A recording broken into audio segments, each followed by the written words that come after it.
بسم اللہ الرحمن الرحیم ربی اشرح لی صدری ویسر لی امری واحلل عقدۃ من لسانی یفقہوا قولی رب زدنی علما۔ آج ہم بات کریں گے حضرت آدم علیہ السلام کی وفات کی۔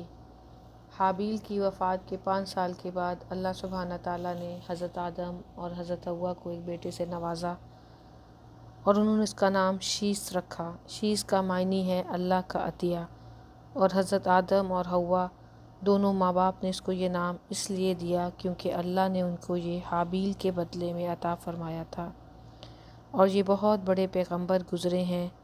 حضرت ابو ذر رضی اللہ تعالیٰ عنہ سے مروی ہے کہ رسول اکرم صلی اللہ علیہ وآلہ وسلم نے فرمایا، اللہ رب العزت نے 100 صحیفے نازل فرمائے اور 4 کتابیں نازل فرمائیں، اور صرف حضرت شیس پر 50 صحیفے نازل فرمائے۔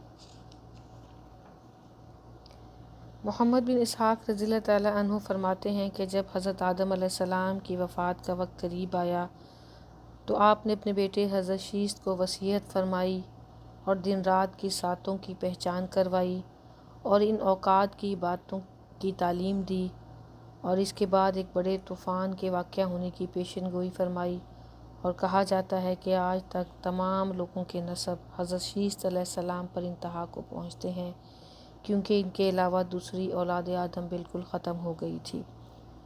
ابن زمرتہ سعدی کہتے ہیں کہ میں نے مدینہ میں ایک بزرگ کو دیکھا جو وعظ فرما رہے تھے۔ میں نے دریافت کیا کہ یہ کون ہے؟ کہا یہ ابی بن کعب رضی اللہ تعالیٰ عنہ ہیں۔ تو انہوں نے فرمایا جب حضرت آدم علیہ السلام کی وفات کا وقت قریب آیا تو انہوں نے اپنے بیٹوں کو فرمایا کہ اے بیٹو، جنت کے پھل کھانے کو دل چاہ رہا ہے۔ تو بیٹے چلے گئے تاکہ جنت کے پھل تلاش کر کے لائیں۔ سامنے سے ان کو فرشتے مل گئے جن کے ساتھ کفن اور خوشبو تھی اور قبر کھودنے کے آلات تھے۔ تو فرشتوں نے آدم کے بیٹوں سے پوچھا، اے بنی آدم، کہاں اور کس چیز کی تلاش میں جا رہے ہو؟ کہا ہمارے والد صاحب بیمار ہیں اور جنت کے پھل کھانے کو ان کا دل کر رہا ہے۔ تو فرشتوں نے کہا واپس چلو، تمہارے والد کا وقت پورا ہو گیا ہے۔ تو سب واپس آ گئے۔ حضرت حوا نے فرشتوں کو دیکھا تو پہچان لیا، تو پھر حضرت آدم علیہ السلام کے لیے پناہ مانگنے لگیں تاکہ فرشتے انہیں چھوڑ دیں۔ تو حضرت آدم علیہ السلام نے حضرت حوا کو کہا، مجھے چھوڑو اپنے پاس سے، میں تجھ سے پہلے پیدا ہوا تھا، بس میرے اور میرے رب کے فرشتوں کے درمیان راستہ صاف کر دو۔ پھر فرشتوں نے ان کی روح قبض کر لی اور پھر غسل دیا، کفن دیا اور خوشبو لگائی، پھر گڑھا کھودا، قبر بنائی اور پھر حضرت آدم علیہ السلام پر نماز جنازہ پڑھی۔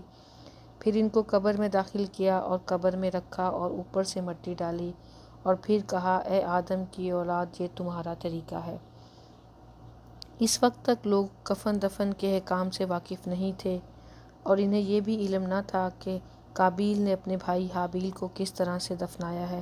تو اس طرح لوگوں کو دفنانے کا طریقہ معلوم ہوا، اور اس سے یہ بھی بات پتہ چلتی ہے کہ حضرت آدم علیہ السلام دنیا میں پہلے بشر تھے اور دنیا سے جانے والے بھی پہلے انسان تھے جن پر کفن اور نماز جنازہ پڑھی گئی۔ حضرت ابن عباس رضی اللہ تعالیٰ عنہ سے مروی ہے کہ رسول اکرم صلی اللہ علیہ وآلہ وسلم نے فرمایا کہ فرشتوں نے حضرت آدم علیہ السلام پر نماز جنازہ میں 4 تکبیریں کہیں، اور حضرت ابوبکر صدیق رضی اللہ تعالیٰ عنہ نے بھی حضرت فاطمہ رضی اللہ تعالیٰ عنہا کی نماز جنازہ پڑھانے میں 4 تکبیریں کہیں۔ حضرت صہیب نے حضرت عمر رضی اللہ تعالیٰ عنہ کی نماز جنازہ میں 4 تکبیریں کہیں۔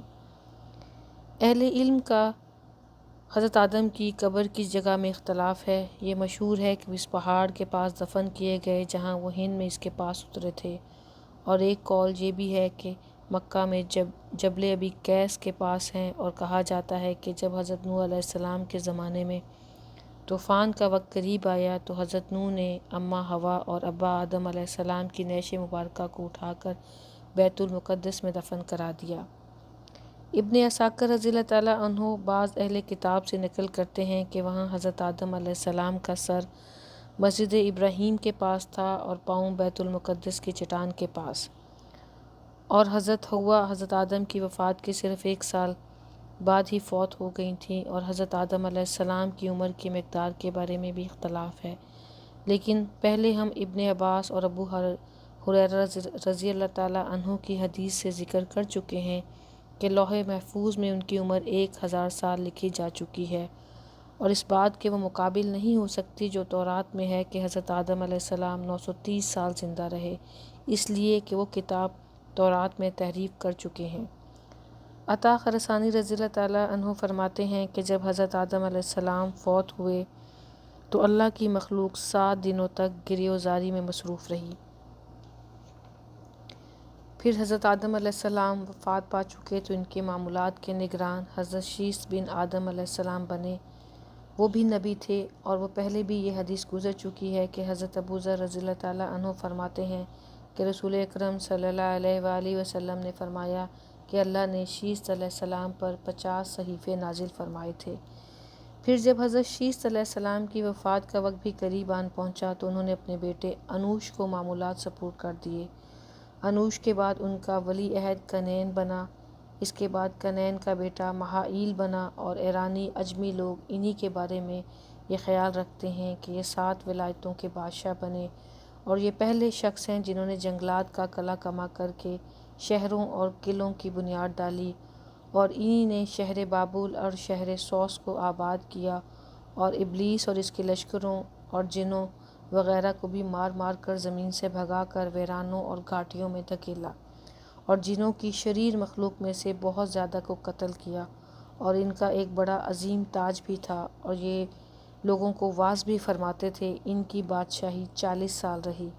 جب یہ بھی فوت ہونے کے قریب ہوئے تو انہوں نے اپنے بیٹے خنوخ کو اپنے بعد کے کاموں کی وصیت کی، اور مشہور اقوال کے مطابق یہی خنوخ حضرت ادریس علیہ السلام ہیں۔ وآخر دعوانا ان الحمد للہ رب العالمین۔